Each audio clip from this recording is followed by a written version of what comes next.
enra me ko tano so ho baabi ekohia panyin bi na me ba no me kono me kono me twam a so ye bo a ho tano so ho no so ma ye kwan no ena nti ufri kwada so eba from Prempeh College eba na wo kwa otra ho na no obehu se factory bi ne friend Ewurabena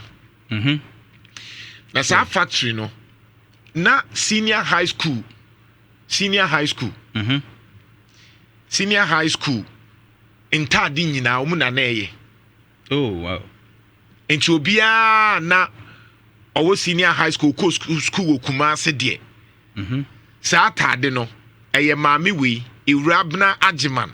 ono na oye wow na etise ene ye ka se unije mu no na omu ye one the biggest fashion industry ewo Kumase because imagine at that time e be a Prempeh College over 500 students ono na eye Opokuware senior high school ono na eye sa ade no wow ye friend Ewurabena wow Ewurabena into obia onim sa ade we ya making onim de making say Ewurabena one of the fashion industry na omune na pam senior high school yentade nyina enti na wa fa nkrofo bebre adwuma na senye small David wow enra metwemu a tese ewo ho kra ache o matrim David say de by now the say akona nimu because said the wo kan de obi a wanya large supply say no a wotimi ko supply ntade no e pam de by now no it is say oni person employment say o ma fa nipa akra afoforo bitimi ahweso asua kakra network ni nyo too bad yeah anyway e buy the bachelor but the intia sa uniform no sure na ye friend no Ewurabena no ye de bi to so nti brafe npa cho monya nkakra anopai ye network ni ye rough kakra ti mo fan che but ye the pictures ni bi ye to so no hu Ewurabena de no nti hu e bi a Prempeh College na say whatever uniform na hu Kumase ya na enu nti na ye tu ndi Ewurabena no o de asenti sa uniform no because na ma me ne friend Ewurabena okay oh me dey na me say obi na ebia on say yetimi tu din wa bra ebia boy bi na omkofa na tade na omkoche ne wa Ewurabena ho nti kala no ne say de esitie no mo de friend Ewurabena on say school dey say no ma no an yeta e de tu din nti na me wan kakra David dey wo kan dey ase nti no de Ewurabena to na pam sa ntade no yes nti obi a okra bet ye nyina nkugo Ewurabena fashions oh okay Ewurabena fashions me be kan say bintia but unfortunately online no rough kakra ena no pay Nhyira FM and you maybe say no ena na ye mare ho kakra because me be chira de say ye de Ewurabena no a whole industry na e man nkofo adwuma no ti say de Ewurabena na e pam tade na e fa nkofo adwuma anka say no e bie ama say nke Ewurabena wo ba bia no sure na be chira de be Ewurabena na ye enti enra no meko no na metwae right enti mpacho social media na rough kakra ha ene da ho enti ebi na da ho we owa asefo no yenti kakra mechiamo ha Thanos and wow you're familiar with Thanos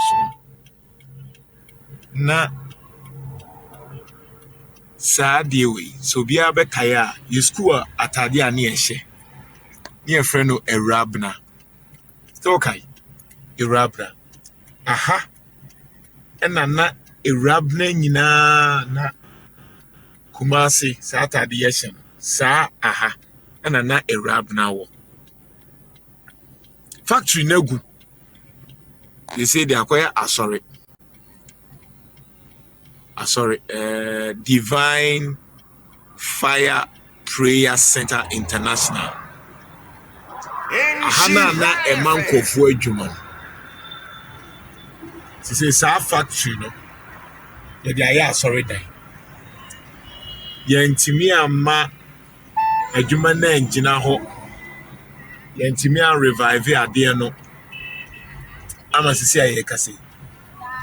aha na nanka itimi fa nipa bebree no ananka this time na yɛka sɛ the fashion industry. Look at the amount of money and the employment opportunities are new, because this is where almost all the senior high schools Kumasi Ashanti region na mami wi ena na etai epam sa Ewurabena entade no ene factory nagu me call baby me ba nam se me ba behwe sisi aya sorry dan mintie nyamesom because me Christoni, but I'm asking between a factory and a church,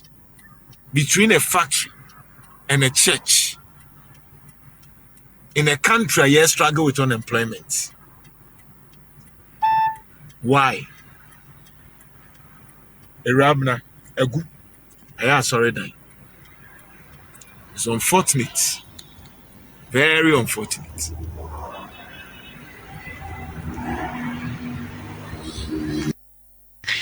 Enti odi number bi wo ho nti try say ye insa betimi aka na ebusan say de na cause but o online na ohun say Ewurabena Fashions located at Esuoyeboa Kumasi Ghana provide services in fashion designers. Nti omu the phone number no aba or say what services. Ewurabena Fashion offers a range of services including fashion. Where is Ewurabena located? Esuoyeboa. What are the contact details and contact details ne ewo ho? Minim say wo frɛ kra be kwa. But office I enti yen try the office line there be kia. The idea is that as we speak Ewurabena Fashion na anka say okwa mononia kasa biaye say no aban ka egu kran ebi kran na ohia sika o yeah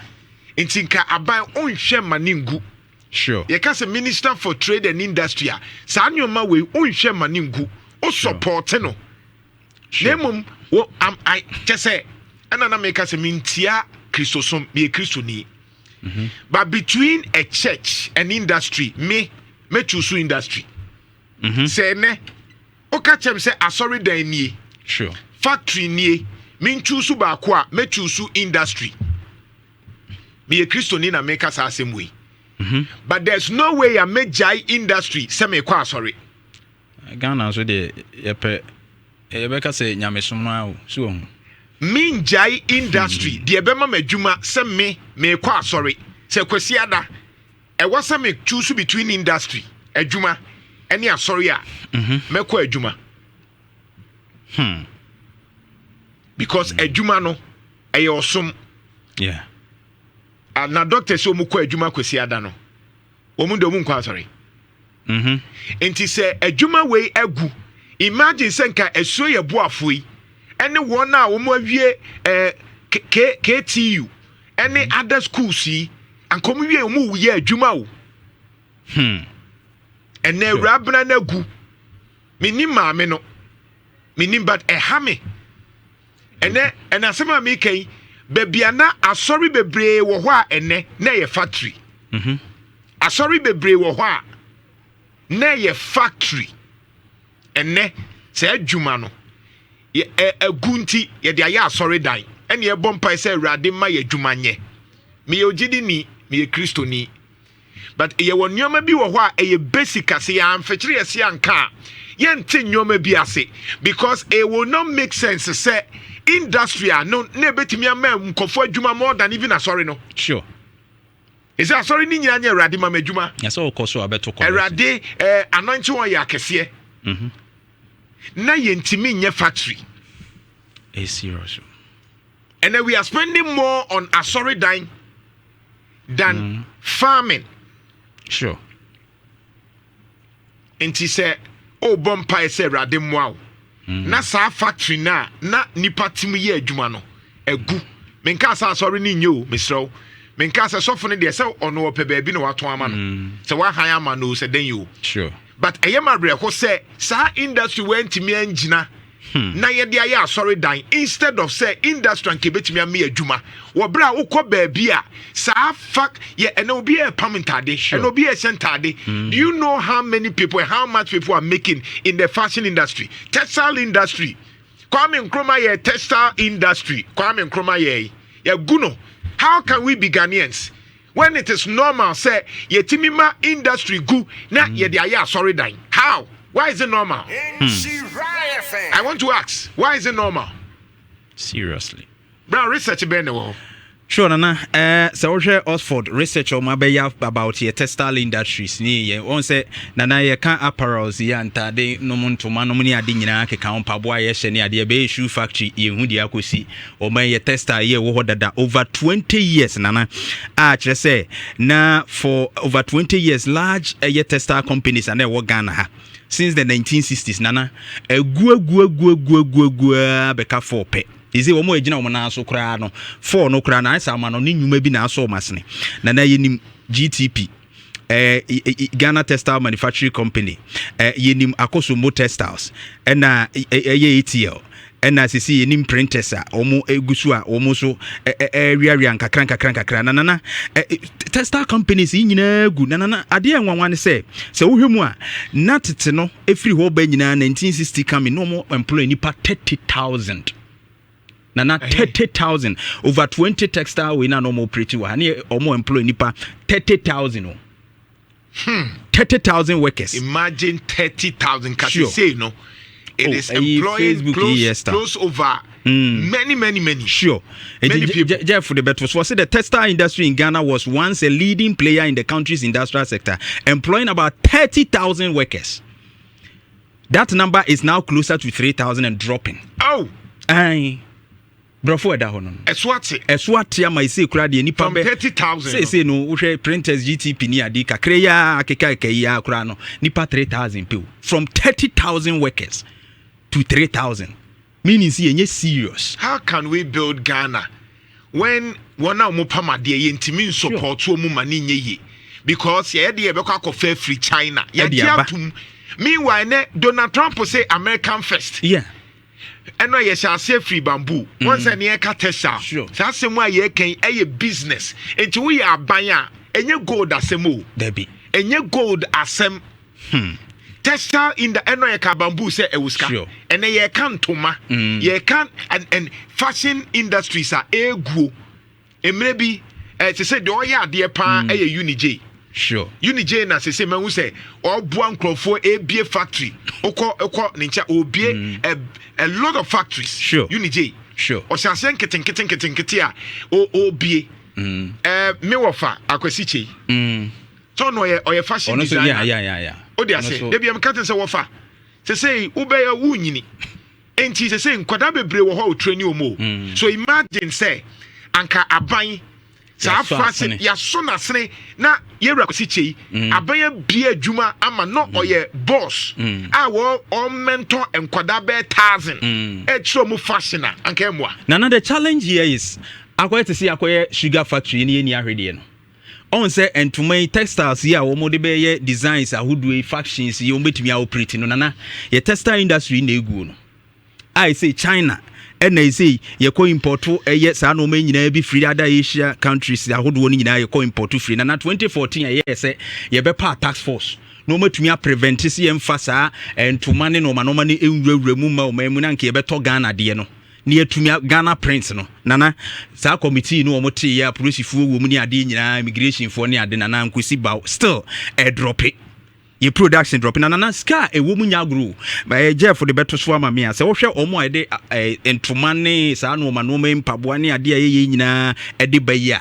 America edi mu ntintin na ahwa 2024 sika wo mu nya ye nana America United States ayekofa ne yakofa ebi wo ha antade tuma hodo bi ne akokra de abampa boa no ne ade nyina ye de bai na omunya 358.7 billion dollars say 358.7 billion dollars why mo America 300 say 358.7 billion dollars ɛwɔ saa deɛ wi a ɛwɔ just apparel ahodoɔ na wɔn kɔ fab de ba ɛna yɛn yɛ te wɔ ɛpɛ IMF sika kora ne twifa yɛ bo